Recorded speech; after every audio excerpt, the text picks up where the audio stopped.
dal leen ak jàmm fidèle internet bpactu.com ñoo ngi leen di nuyu bu baax a baax di leen jaajëfal comme ni ngeen ko gisee nag tey dañoo doxantu si ba Yoff ñëw seet si suñu papa Mame Mactar Sarr ndax gis nañu li nga xamante ni moom moo xew ci réew mi actualité yi bari na te saa su nekk dañuy faral nag di ci soxla mag ñi nga xamante ni ñoom la ci seen xam-xam màcc ba tax na dañ koy daal di bàyyi mu nuyoo ak mbokk internet yi bu ko defee ñu daal di yàlla ci débat bi jërëjëf papa ci dalal bi.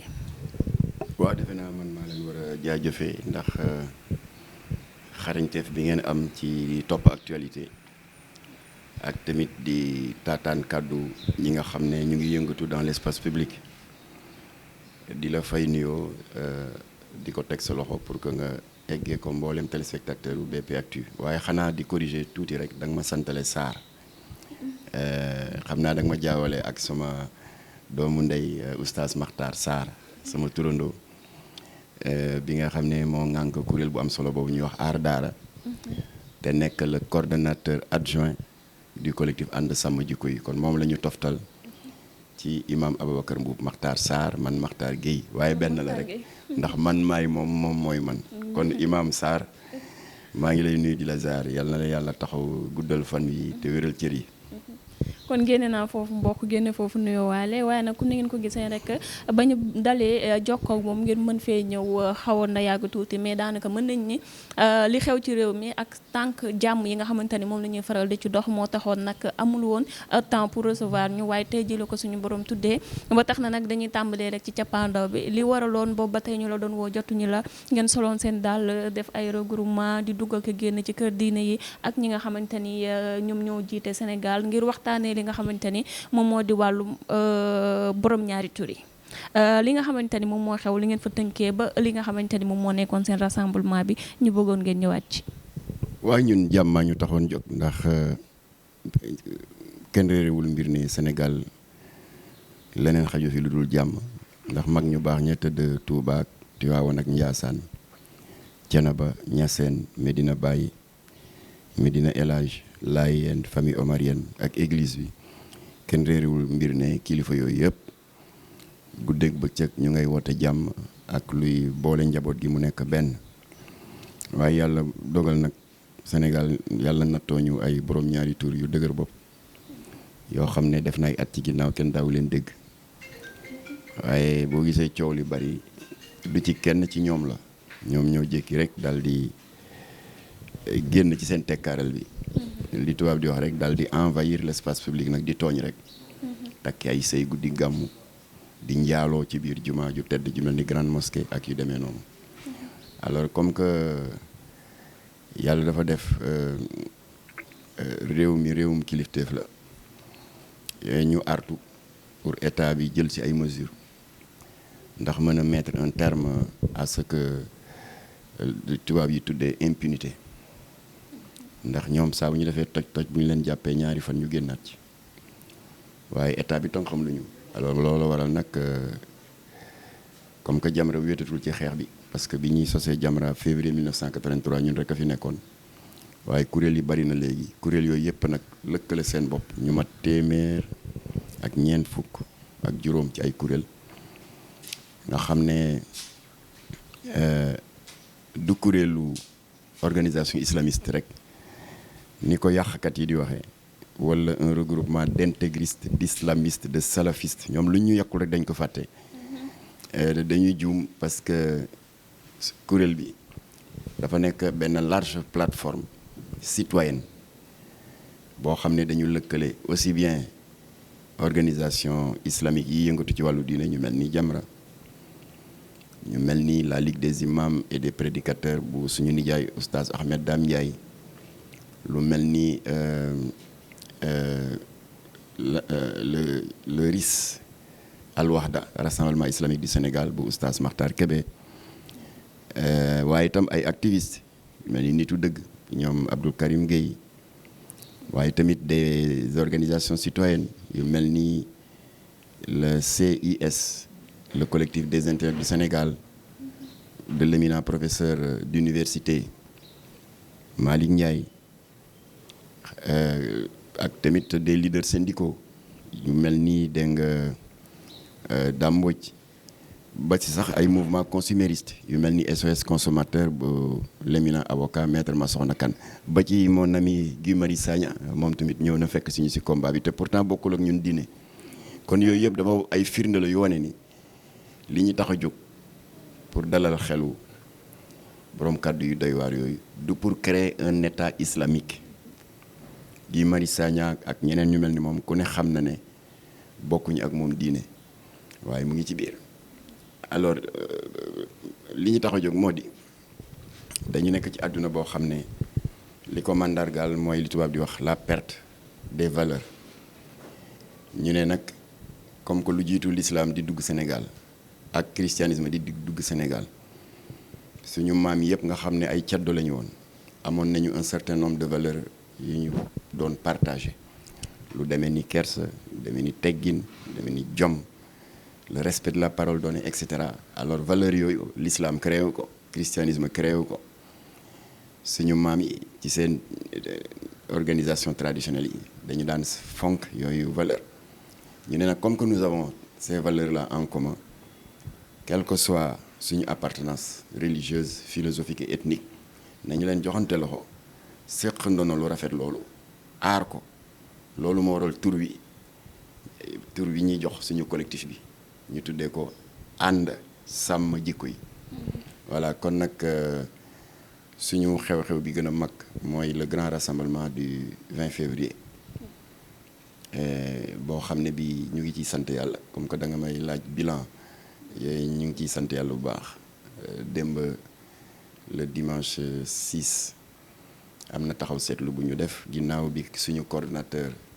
imam Ababacar Mboup woote benn journée d'étude d'évaluation am nañ satisfaction bu yaatu parce que maa ngi gis presse étrangère bi di werante sax ci ay chiffres diggante France 24 RFI agence Sud Nouvelle Algérie Presse Service la télévision marocaine ñii ngi naan 100 000 personnes ñii naan 80 000 ñii naan 50 000 waaye luy wóor daal mosuma gis parti politique bu rassembler mbooloo bu day noonu place Obélisque mosuma gis coalition de parti bu rassembler mbooloo bu day noonu nga xam ne lu ko dalee ci monument ba allée du centenaire yëpp ba ca banque Société Générale ba champ de course foo sànni mbatt mu takk kon nag loolu firnde bu wane ni woote bi du jëmmu Ababacar Mboup wala sama jëmm ju ñàkk solo ji wala jëmmu un autre leader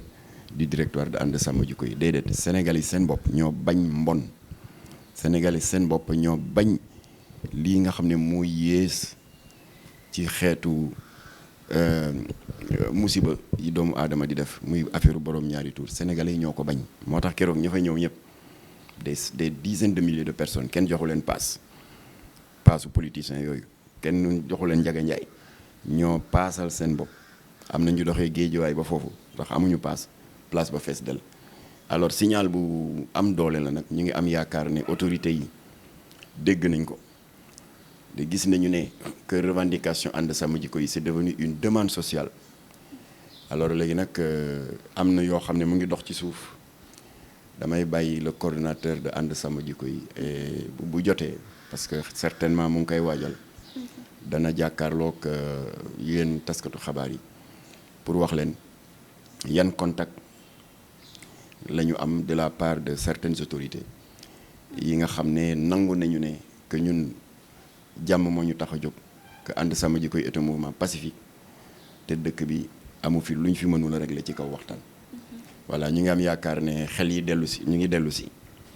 comme que galgaloon nañu su proposition de loi à l'Assemblée nationale mais rien n'est perdu parce que Sénégal amul lu ñu fi mën a waxtaanu leen alors yaakaar naa bu ñu waxtaanee rek bañ a jiital xol waaye ñu jiital xel am naa yaakaar ne suñu borom dinañu wan yoon incha allah. comme ni ngeen ko waxee nekk ngeen ci yoon bi gudd na yoon bi metti na ndax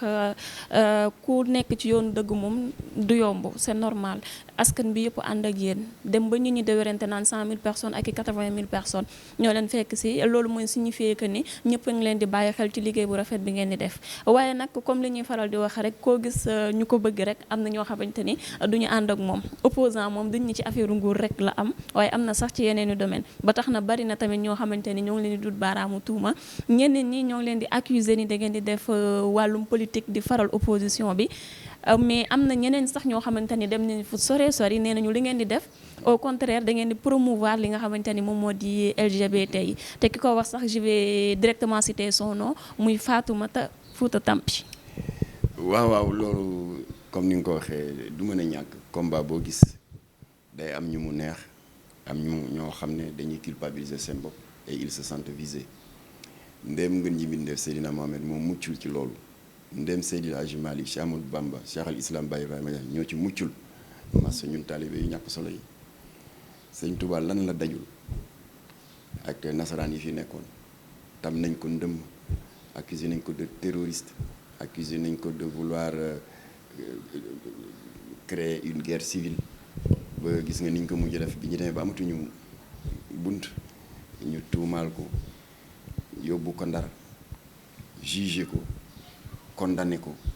condamnation bi gën a ñaaw ci xeetu condamnation yi mooy l'exil forcé dëkk ba nga fekk baax ñu génn la fa sànni la ci àll ba sa yooya jiit ya jaan yi foofa sa maayoon ba yàlla dogal ñibbisi na ak jàmm te ba mu ñibbisee itam tubaab yëpp a ngi ajoon seen noy yi daal di ne waaw kii nangami at ci àll bi texali ko ak ay mbokkam boo demee mere gi mu ñu mere en tout cas kàddu yi mu nar a yëkkati day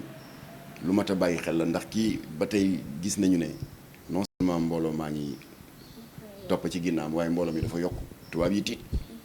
waaye mu daal di déjouer tous les pronostics kàddu yi mu jëkk a yëkkati mooy jéggal nañu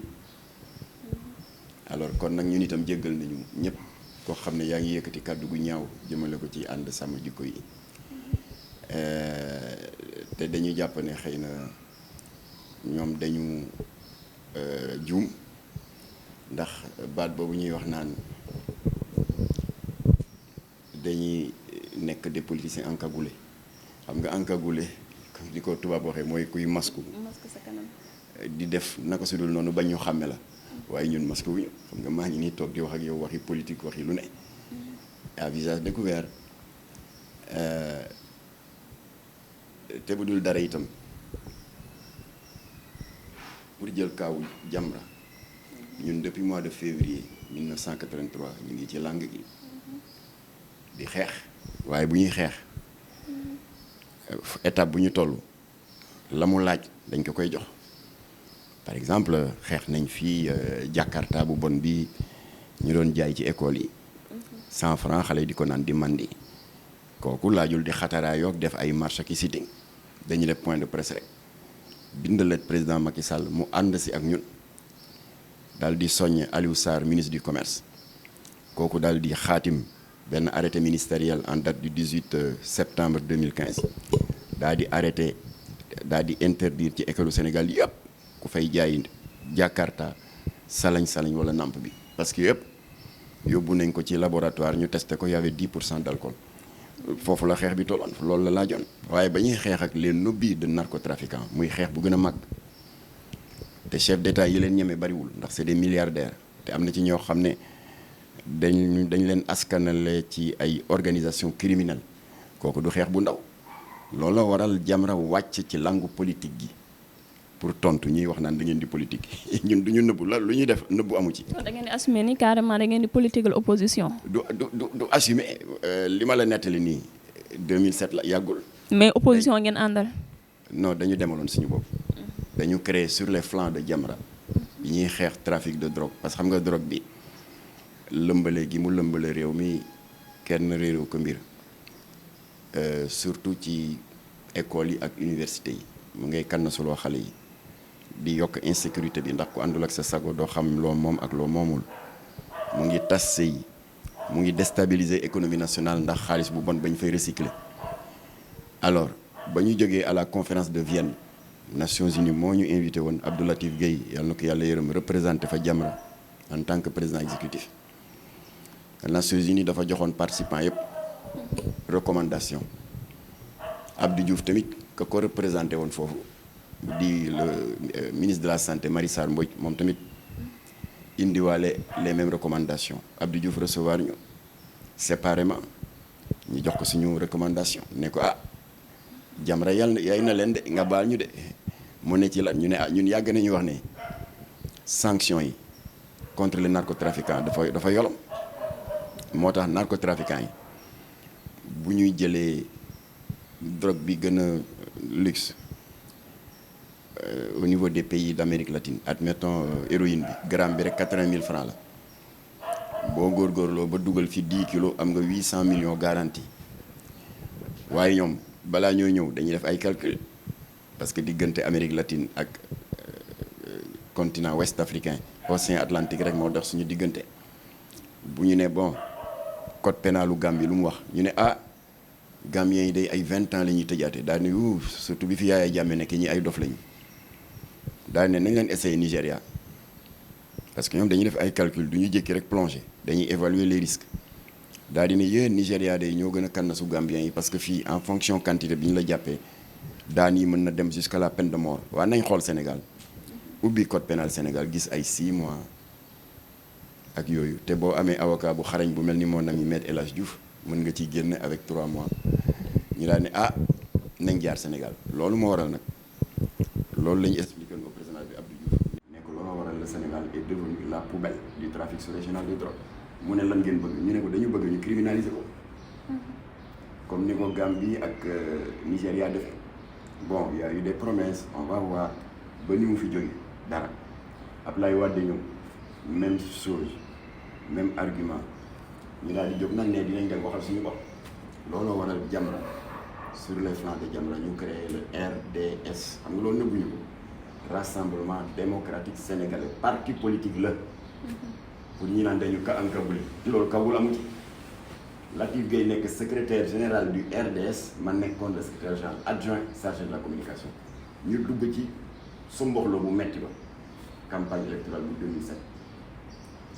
def alliance avec la coalition Soppi ñafe gagné benn siège député dugg assemblée nationale en juillet 2007 ñu teg ci août septembre octobre novembre 5 mois rek fekk def nañu un travail de fond de propagande ba am beaucoup de députés yu ànd ak ñun ñu déposer la proposition de loi daal di criminaliser le délit de trafic de drogue loolu ana encagoulé c'est la loi 2007 31 du 30 novembre 2007 léegi amul ay 6 mois 10 ans le minimum assorti d'une amende qui fait le triple de la valeur de la drogue loolu Jamra moo ko def ak parti politique am dañu am parti le Rassemblement démocratique sénégalais ñun ñoo criminaliser le trafic de drogue ce n'est pas un projet de loi gouvernemental c'est une proposition de loi d'un député bu tudd Abdou Latif Gueye nekk le secrétaire général du RDS et président exécutif de l'ONG islamique Jamra waaw ana encagoulé bi ngeen di wax ñu ngi koy encagoulé alors léegi kon xeex bi foofu loolu la laajoon après nag ñu fab parti bi tege ko ne daal di liggéey continuer di liggéey en tant que société civile bu ci demaatee ba toll foo xam ne lii nga xam ne mooy suñuy sàkkuteef il faut que mu egg fa nga xam ne fa la ñuy nasee ak di noccee loi yi jaar nañu ci masla dem uti yeneen yi député bokk na ci te ñu ngi leen di rendre hommage Mamadou Lamine Diallo Tekki Moustapha Guirassy Cheikh Bamba Dièye Mame Diarra Fam Seydou Mansour Sy Djamil ak ay député président Macky Sall tel que Cheikh Aliou Souaré Abdoulaye Wilane si ñoom lañ ko jaarale ci njëkk ak teranga gars yi bloqué ko de manière illégale en violation de l'article 60 du règlement intérieur de l'Assemblée nationale qui dit que mën nañu déclarer une proposition de loi irrecevable ci ñaari conditions yi du ñett du ñeent ñaar yi bu fekkee dafa nekk anticonstitutionnel wala di jalgati les lois et les règlements ce qui n'est pas le cas parce que créé wuñu loi bu bees waaye dañu jël une loi existante mu di la loi 66/16 du 12 février 66 bi nga xam ne moo jur l'article 319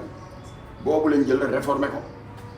dal di ne comme que l'article 319 condamne les actes contre nature c'est vague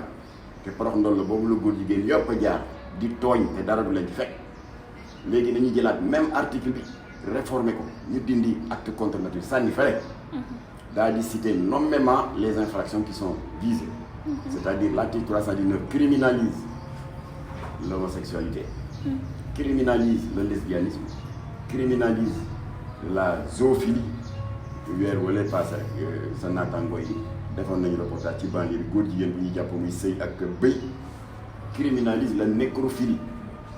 yéen ñëpp ñu fàttaliku 2016 2017 am na ay xërëmkat yu ñu jàpp ci benn morgue ñu di fa tëdd ak néew ñoo xam luñ ci jub. donc yéen si je comprends bien tant que criminalisé wuñ ko officiellement ñëpp gis niñ ko criminalisé du ngeen teggi tànk ci yoon bi ngeen jël. parce que c'est un combat légitime et comme ni ma la ko waxee di sama jëmm ju ñàkk solo yi jëmm Ababacar Mbour jëmm Oustaz Dame Mbodj jëmm Oustaz Ahmed Dame Ndiaye et cetera di suñu jëmm Sénégal yi ñoo ko exigé. wax naa la sànq place Obélisque médias internationaux yi nga xam ne kenn saxalu leen sukkër ñu ngi naan 100 000 personnes 80 000 ñu naan 50 000 kon demande sociale. demande sociale la alors comme que demande sociale la ñun moomatuñ ko sàkkuteefu askan wi la waaw ku jóg nag ne da ngay mépriser askan wi eh bien il faut en tirer les conséquences voilà moo tax nag ñoom situation bi am nii ñoom ñoo ko créé alors bu ko defee nag léegi comme que réew bi ñoom moomuñu ko eh bien ñun dinañu toog waxtaan suñu biir wax naa la ne def nañ benn premier séminaire le dimanche 6 fii ci Magic Land voilà léegi nag am na fa ay axes yu ñu fa dégagé léegi mandataire bu ne da ngay dellu à la base au niveau de la structure bi la mandaté rendre leen compte après nag dina am un autre séminaire de restitution su boobaa décision bu ñu mënti jël rek dinañ ko rendre public amul ay say encagoulé lu ñuy encagoulé yéenay ñan ba nit ki bu bëggee dugg casse ses droits ci arène politique di encagoulé pour bañ ngeen xàmmee ko yéenay ñan ak lu leen nit di ragalee bay encagoulé nous sommes là en 2007 à visage découvert la ñu wàcc ci langue bi criminalisé trafiquant de drogue yi ba amoon na ñaari député tuxkati yamba dañu ne woon loi bi du fi jàll waaye jàll na kon nag askan wi kenn moomul assemblée bi bañ nañ ba tuddee ko pencu ndaw réew mi waaye yow ndaw réew mi ñu yónni la fa askan wi am sàkkute fam nga mépriser leen askan bi jóg dugg fa waxal boppam c'est aussi simple que ça.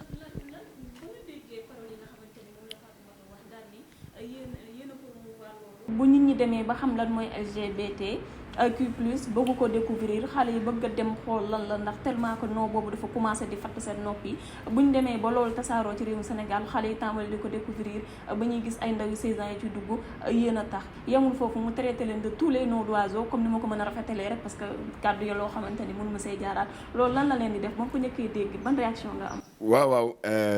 d'abord maa ngi rendre hommage élève u lycée Ababacar Sy bu Tivaouane ndax le 30 juin bi passé dafa amoon yooyu ay lu ñu tuddee ni séminaire la waaye thème bi rek tey xel mu di tous contre la violence basée sur le genre en milieu scolaire xale yi nag comme que ànd sama jikko yi tàmmoon na di rabâcher les termes LGBT ak tamit slogan bu lobby homosexuel yi ba xale yi xam ko yeewu ci ñu ne nañ leen woon wax yépp nañ leen woon drapeau góor jigéen bi nu mu mel nañu def la promotion des logos et des slogans des LGBT ba xale yi xam ko miin ko ñu yee leen ci xale yi bañ ko mémoriser ba séminaire ba taxawee ñu gis basé sur le genre ñu ne li ànd sàmm jikko ak Jamra waxoon nañ ko kon nañ ko gëstu daal di poser question organisateurs yi amuñ ci ay tontu yu leer dën nañ jóg après mujj gi séminaire bi terminé en queue de poisson xale yi dajji bâche yi yàq yëpp ne kii affaire góor jigéen la xale yooyu bu ñu leen yeewul woon est-ce que loolu dana am kon nag dinañ continuer di def la promotion des slogans góor jigéen ndax xale yi xam ko dinañ continuer di vulgariser les logos et les slogans des LGBT et des góor jigéen dinañ continuer di ko def parce que góor jigéen yi bëgguñu ku wax seen biir bëgguñu ku génn seen yu nëbbu dinañ génn yëpp drapeau yi wan ko xale yi ku fi soloti t-shirt ak ku mu mën a doon na ngeen xam ne mu ngi def promotion góor jigéen yi yooyu yëpp dinañ ko continuer di ko def alors ba xale yi defee loolu séminaire ba fiasco xale yi mujjee soppi ko manifestation def marche ba sëñ Babacar Sy Mansour sax encouragé leen voilà kon nag incha allah loolu ñenn ñi di bañ ñu koy def dinañ ko continuer dinañ ci def ay séminaire dinañ ko mbel-mbel yi si rajo yi di ko ŋawtu ŋawtee ba vulgariser ko ndax defkatu ñaawteef du bëgg kuy feeñal ay secret loolu nag duñ ci jóg mukk kon nag koo ko wax loolu bu yeboo xam ne ça ne fait que commencer